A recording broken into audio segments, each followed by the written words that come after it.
At Good Measure Meals, one of our core beliefs is that eating healthfully should be both easy and delicious.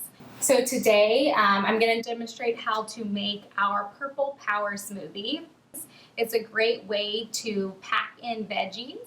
Maybe if you don't particularly like a lot of vegetables, or you're finding that you have a hard time getting them into your day, a smoothie is a great option to be able to kind of sneak those veggies in. One of the first things you want to look at is make sure you have some sort of liquid. So for this smoothie, we're going to use just skim milk.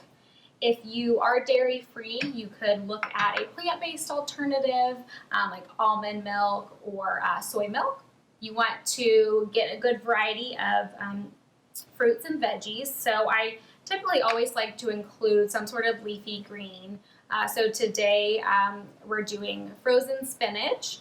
And then also for an added veggie boost, which will also increase the amount of fiber in this smoothie, also add some good texture. We're going to put broccoli in there as well. And then for our fruit today, we're going to be using blueberries and bananas. So that's going to add that sweetness in there. So last but not least, you do want to make sure that you're including some sort of protein in your smoothie. So today we're using a 2% Greek yogurt. We have our fiber-rich carbohydrates coming from our fruits and vegetables. We have our protein source as well as our fat source coming from the Greek yogurt. We have our liquid here with the milk. So we're all set to make a balanced smoothie that is also delicious. Now we are good to go to make our smoothie.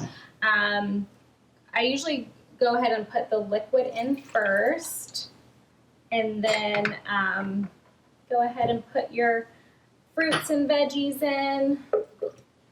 Because we are using all frozen fruits and veggies, you may not need any ice in your smoothie, but it kind of depends on how thick you like it.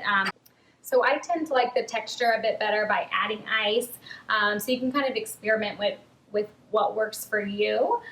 This is, about a cup of ice, so I'm just going to dump that in there.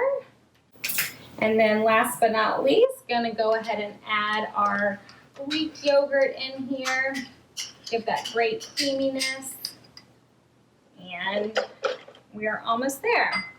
So I'm going to go ahead and put it on the smoothie setting.